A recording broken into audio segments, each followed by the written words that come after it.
welcome back to my channel. Today, we're going to be talking about a new Amazon Prime release, Uncle Frank. Before we begin, let me know in the comments if you were looking forward to this or what your thoughts were if you've seen it already, and make sure to give this a thumbs up if you like these reviews. It helps me out immensely if you do that. Also, if you're new here, please consider hitting that subscribe button so you can stay up to date with reviews of new releases and some classics. But now, let's jump right into it. This stars Paul Bettany as Uncle Frank, a gay man in 1973 New York who comes out to his niece Beth, played by Sophia Lillis, having kept it a secret from his entire family. After a death in the family occurs, Frank, Beth, and Frank's partner Wally, played by Peter Macdissi, travel back to their hometown in Creekville, South Carolina, where Frank confronts the pain he endured in his past. This is written and directed by Alan Ball, and I haven't seen all of his work, but what I have seen, I'm a big fan of. He wrote American Beauty, which I really enjoyed, and he was the man behind one of my favorite TV series, 6 Feet Under. And one thing I can say for sure about what I have seen from him is that when it comes to exploring these family dynamics, he does a fantastic job. American Beauty explored a midlife crisis, while 6 Feet Under explored mortality, relationships,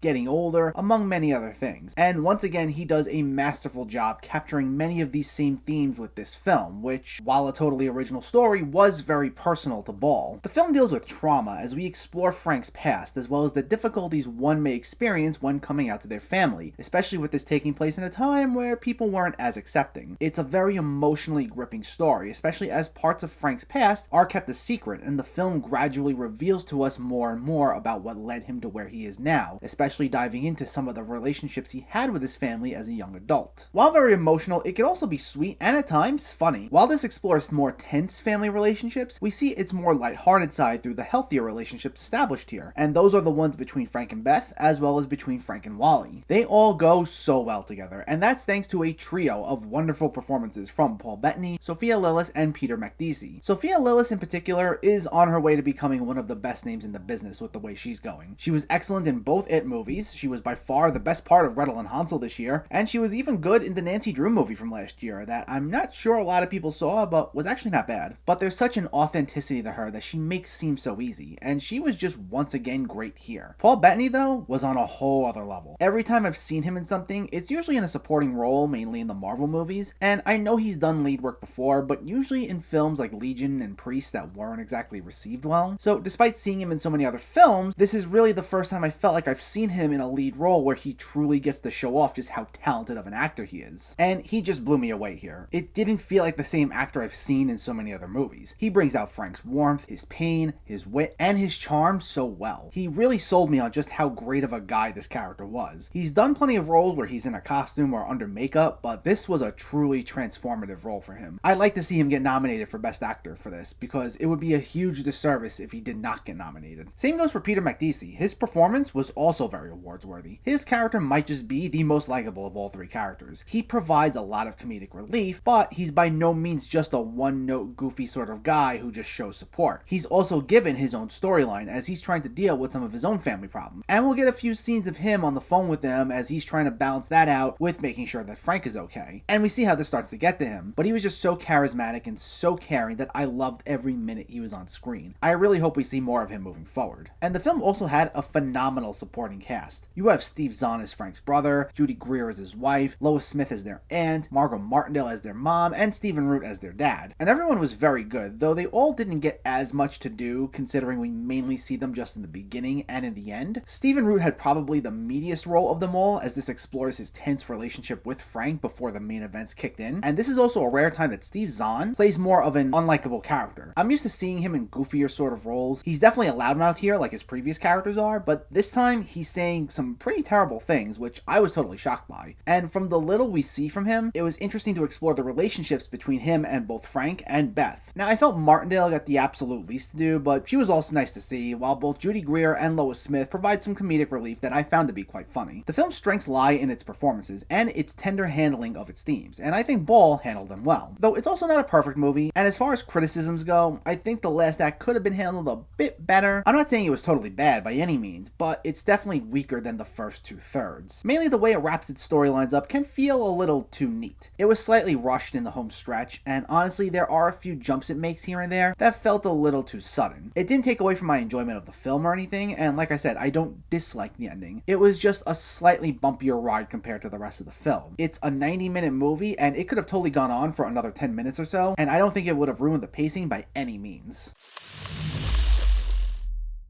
Overall, this is a wonderful film and one of the best films out on Amazon Prime this year. It's anchored by a trio of excellent performances from Paul Bettany, Sophia Lillis, and Peter Macdissi, and it handles its themes with such care and respect that it will hit you emotionally. It rushes a few things here and there, mainly in the final act, but that won't ruin the film. It's still a great time and one that I highly recommend you check out. Uncle Frank gets an 8.5 out of 10. So let me know, did you see Uncle Frank or are you planning to see it, and what were your thoughts? Did you like the story? Did you like the cast? And what's your favorite movie with Paul Bettany? Let me know in the comments below. If you enjoyed this video, please like it and share it, and for more movie reviews and film discussion, please make sure to hit that subscribe button to stay updated. Thanks for watching everyone, and I'll catch you next time.